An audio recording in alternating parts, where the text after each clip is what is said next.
to Confessions of a Spectrum Mom, and today I really want to talk about getting started in homeschool.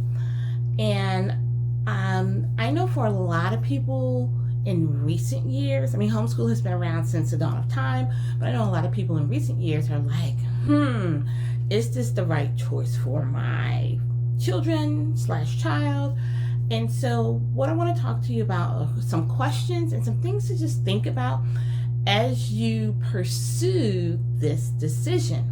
So number one thing I think to think about is homeschooling right for you and in your family?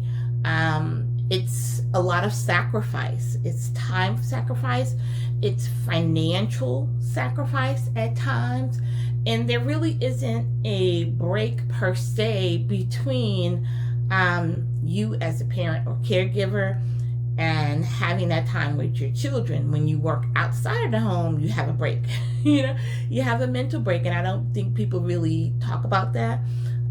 You are with adults most times. You're with adults, and you can have that kind of adult stimulation. But when you are homeschooling, depending on the number of children that you're homeschooling and the needs of your homeschoolers, you might not have that parental/caregiver break in time. And then your little ones will need time with other children their age. So is this the right fit for you? Can you make those sacrifices? Are those sacrifices something that your children can handle? Okay, and not every child will handle homeschooling in a positive manner, just like every child will not handle public school in a positive manner, or charter school or private school in a positive manner. So you really have to understand you as the person who's going to be leading the homeschool, and you have to understand your children. Like, is this choice truly the best fit for your family? We've been homeschooling for 4 years now, but my husband and I spoke about it prior to that for several years. And he was like, in that time where we were discussing, yeah, you don't have the patience for this. And for 3 years straight, he was like, you do not have the patience for this. And guess what, guys? I didn't. During that 3-year preliminary time period, I sincerely did not have the patience with my children to jump in at that time. But at the time when I did make the commitment to homeschool, I had changed. My patience was better than where it was before, and my willingness to make the sacrifices was at a healthier place. And so we were able to make that jump into homeschool. So again, we've been doing it for 4 years now. It was not easy. It is getting easier, but that's because we've been through trials and tribulations. We've cried tears. We've prayed prayers. We've tried one thing and it didn't work. We tried another thing and it didn't work. We found what worked for our family. And so my family's different from yours, but you have to take the time to sit down and really examine your life, your children's life. Is this the best fit? So the next thing you want to know, not only if it's the best fit for you and the best fit for your children, you need to take inventory of where you live. Some areas will have more resources for you if you're looking to homeschool, and you can homeschool anywhere. But like, we just moved in the last year, so we are no longer in an area where we can tap into like the arts and sports and things like that. We just don't have that here in our community. So evaluate your community. And that's not a saying, oh no, we don't have museums so we can't homeschool. No, you just want to know, what does your community bring to the table? Okay, because you are a part of your community. What in your community can you tap into? Your library resources, maybe your community resources, like the police department, fire department. I'm looking at making tours, like homeschool tours and things like that, so my kids can get to know the people in their community that serve us here. Get to know the library staff. Like, what else is around? I don't have traditional museums, but I have some other things that my kids can tap into that's in our local area. And so that's something that you definitely want to just sit down and I mean, keep a journal, make note of these things, because it's going to help you in the long run. How far is it to your local library? Yeah, that makes a difference, because there's going to be some days when y'all not going to want to get out of bed. And if you have a 30-minute drive to your local library, that might be a hindrance for some families. Okay? We are blessed that we live, from the time I start my car to the time I get to the library, is maybe 6 minutes in the car. You know, so we're kind of close to our local library, but that wasn't the case where we moved from.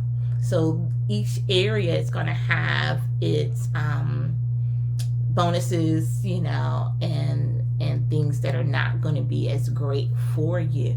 But understand your community, learn where things are in your community, and do your best to try to tap into the area that you have been blessed to live in.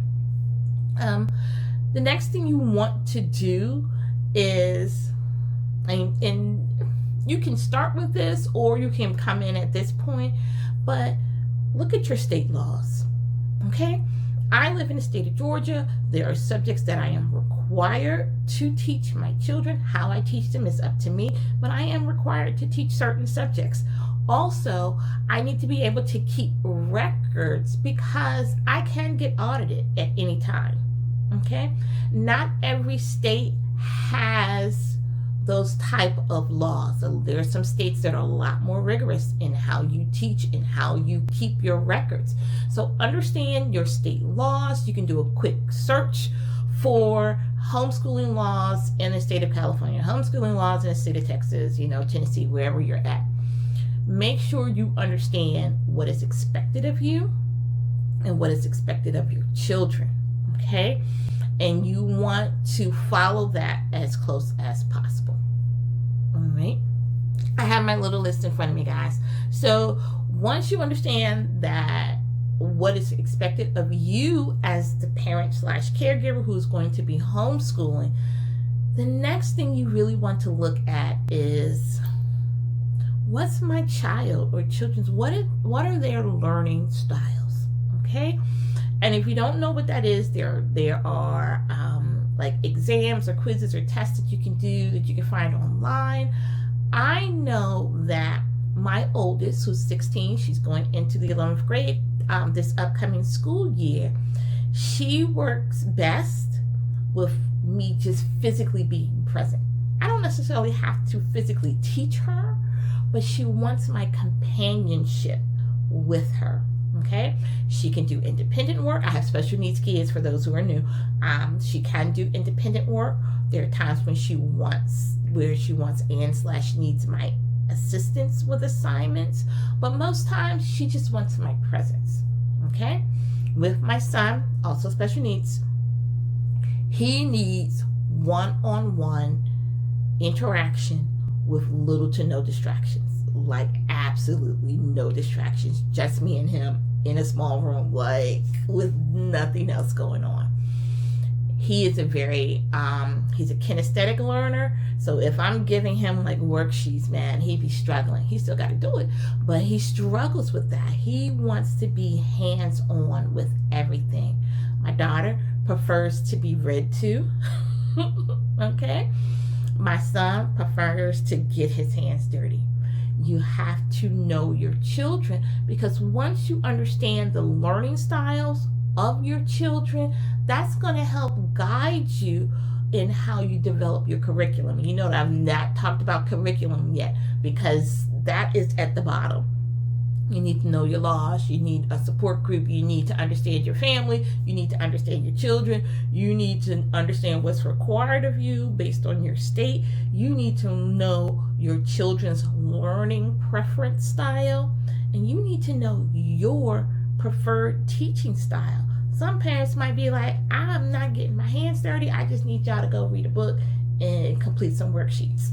There's nothing wrong with that. That's who you are.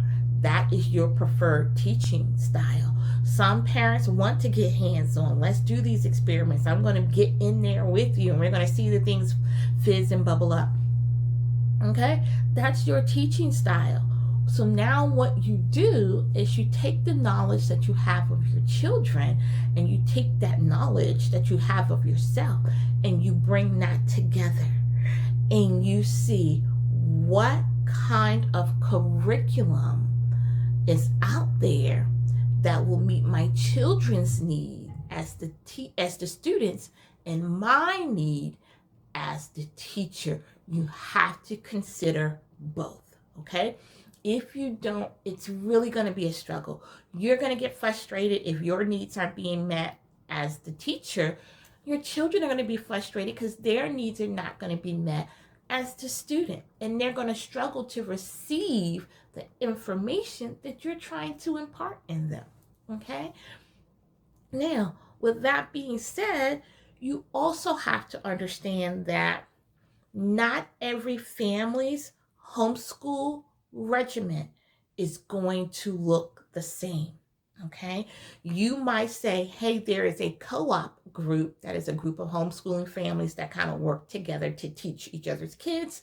You might say that works best for my family. You might do digital learning. That might work best for your kids. You might be that hands-on, we have workbooks and you need to complete this workbook by this month. That's okay. Okay? So every homeschooling family, how you homeschool is going to look completely different. My homeschool does almost everything except co-op. But I guess you could say we do 4-H. So that would maybe fit in that group learning style. So we do 4-H here in the South. I love it. And I am grateful that we have that opportunity to do that. So that's how we get our like group activities. And then we do a lot of things at the library as well. But I give lectures. I create my own assignments because, again, I have special needs kids and I need to adapt things to their learning style. Okay. We do a lot of videos. We do workbooks. We do digital learning. I mean, we really do it all, just depending on the subject and where my kids are at. Okay. So you have to be flexible in how you homeschool, because what you do month one, year one, 9 times out of 10 is not going to be the same thing that you do month 5, year 5, okay? Or month 10, year 10. Like, it's going to change. You change over time. Your children are going to change over time. You have to be flexible in adapting to where they're at as individuals and then what their needs are academically, okay? So there are different types of learning style. There's a more traditional classics that use a lot of literature based. That would not be good for my family, okay? There are things that are more kind of hands-on learning. That's great for my son, not great for my daughter. And so as you are looking at curriculum, first of all, know that you don't have to spend money on traditional curriculum. Okay, there are resources out there that you can use that are very budget friendly, but you really want to try to find a style or combination of styles that work for you. Now, in terms of the purchasing of physical curriculum, I would not purchase anything year one. Feel it out. Let year one be your test year. Don't do what I did. Don't drop hundreds with an S at the end of dollars for curriculum that I ended up not using and giving all away.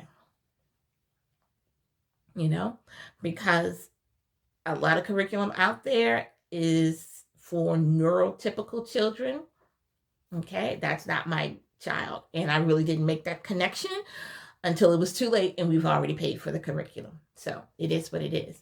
I adapt a lot. So I might use curriculum for neurotypical children, but I adapt a lot. I do a lot that is, let me rewrite this lesson. Use this lesson as a foundation, but I'm going to rewrite it to work for my kids. I do a lot of that. I'm up in the early morning hours on my computer crafting assignments that meet them where they're at based on assignments that you could give to most neurotypical children.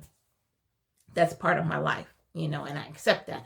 So you have to be able to find what works, try a lot of different things. Your library is a great resource. When in doubt, there are workbooks at the library that you can check out. You don't write in them, but you can check out, and then they can do their assignments on separate paper. Reading. There's so much you could do and learn just by reading to your child, with your child, having them read on their own, and then come back with discussion questions. Tell me about this, tell me about that. What was the plot? So there is so much you can do without having to financially invest.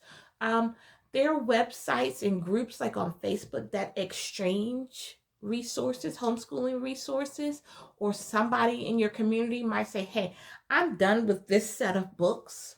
Here, would you like to use them? Absolutely, thank you. Most of the books, I have my bookcase behind the camera. Most of my books have been gifted to me. The things that I use currently, they've been gifted to me. And the things and I use them just as a guide. The only thing we really write in is the vocabulary books, but everything else I use as a guide. And I've not had to purchase curriculum like in year one, probably in 3 years, since year one. I do have a couple workbooks for my son because he's learning cursive, and so I have a couple Kuban workbooks for writing in cursive, and that's about it.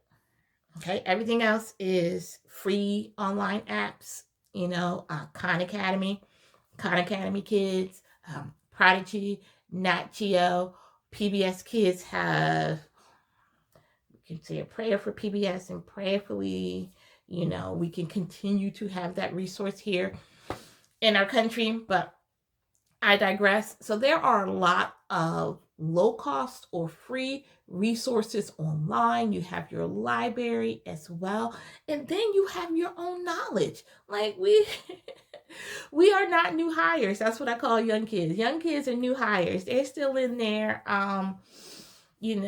apprenticeship phase of human life. Okay, but we've been here for a while. We're in upper management of life. Like, we have a lot of experience that we can impart to our kids. Let me show you how to iron your clothes or wash your clothes and separate, and how to create a grocery list. If your kids don't know how to do that, you can teach them. That's basic life skills. That's part of education and learning. Okay, so you don't always have to have financial resources to impart learning onto your kids. Okay, so stay open in regards to that.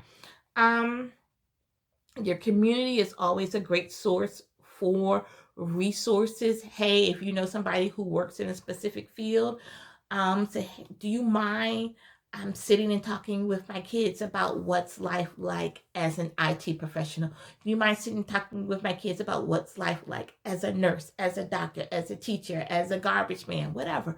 Life skills, information can always be imparted to your children. The next thing I want to talk about is, and I know, guys, I've been through a lot, record keeping. Okay, not every state requires you to keep records of how you are educating your children. I need to keep records here in Georgia because, again, I can be audited at any time, and I keep a notebook that has their final grades. Okay, what they got on the assignment, like how I calculated everything, samples of their work. Any final projects will be like in there. So at the very least, they can say, hey, these are all the assignments. Like, this is this is a nice little collection of the things that they did during the school year. You might not need that for your state, but honestly, it's not a bad thing to have year after year. And it doesn't have to be that thick, guys. It doesn't have to be a lot. It's just enough for you as the homeschooling parent, teacher, caregiver to be able to look back and see, oh, little Johnny made some great progress in this area. Sarah needs to work on this, but she did really good overall. And you can have that resource that you can keep going back to and say, they're struggling in this, and they struggled in this year, and they struggled in this year. Maybe this third year, we need to backtrack a little bit and work on this, particular area. And so do that. Keep those records. You don't have to keep it for a long time, and it doesn't have to be a tremendous amount, okay? Just a little bit. For me, this is just for me, guys. This was my first year. So 4 years of homeschooling, this was my first year grading work. It is absolutely not required in my state. I just wanted to know. Everything had been pass fail up until now. This year, I really wanted to see what was sticking, okay? Because you don't really get to see that when you just do pass fail. Okay, you did the work. I want to know what's sticky. And so that's been, it was a challenge at the beginning of the year. Now we are at the end of the year. We have about 3 weeks left in our school year as the date of recording this video. And I'm like, most of my kids have a B average. Okay. Which is great. I'm excited. That's passing. They would have about a 3.0 or so, maybe 3.25 for my little one. Okay, that's pretty amazing. But I just wanted to see for myself, like, am I doing a good job? Because if you think after 4 years there's not uncertainty, there's not doubt, it's still there, guys. Am I doing right by my children? That feeling is still there even after these years. And so it's normal. And me keeping grades helps me to see, like I said before, these are the areas that my child is doing really good in. We can move on. These are the areas that my child needs extra time, extra attention in. Let's backtrack and let's refocus on this, for part of the next school year. And keeping grades has helped me to see that. The grades are just for myself, but it's been a really good thing for me. Guys, and last but not least, like, as you jump into this process of homeschooling, take time periodically to reflect on what you have learned as a person, as a parent, as a caregiver. Reflect on the experiences of your kids. If they are struggling with certain aspect of homeschool, make changes. That is the beauty of homeschool. It can be adapted to any situation, any family dynamic. And so throughout your journey, take moments where you are reflecting on the journey as a whole. How is this helping? How is it not helping? Maybe it's hurting in a certain way. But think about that. And that's just something for here, for here and for here. And then as you go, make the adjustments that you need to make, guys. And I'm telling you, it can be such a rewarding experience. I know I covered a lot. And I covered it fast for me because I'm not a fast talker. But you can do this. Okay? You got this. You can watch this back, maybe slow down the speed. I don't know. But is it the right fit for you? Is it the right fit for your family? Tap into your community. Tap into the resources that you have that doesn't necessarily require financial investment.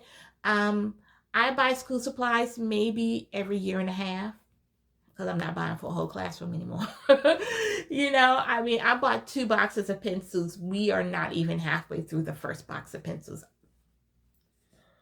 you know so like the only thing that we purchase consistently is printer ink and printer paper.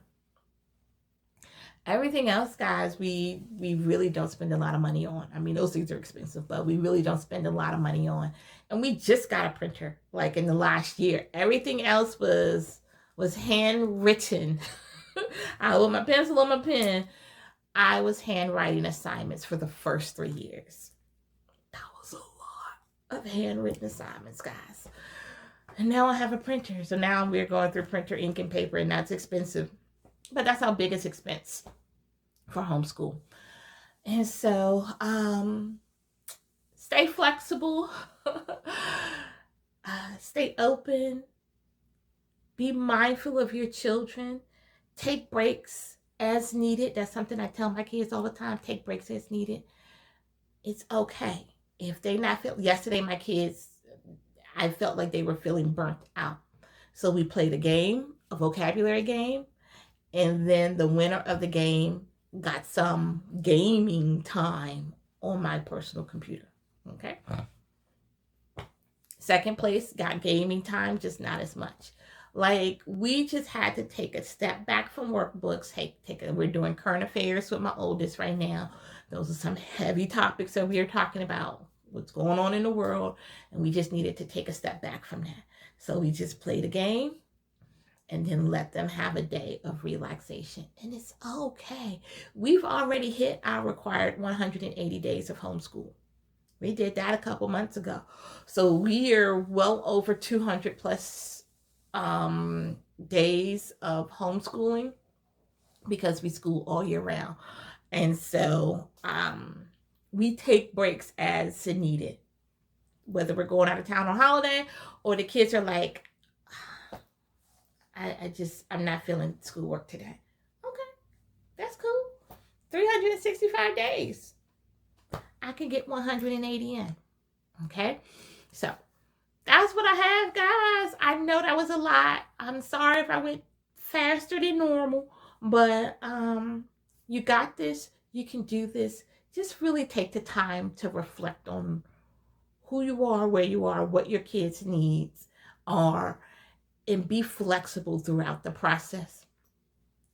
And you can do it. All right? And y'all know the drill. We'll see you in the next video. Okay? Bye.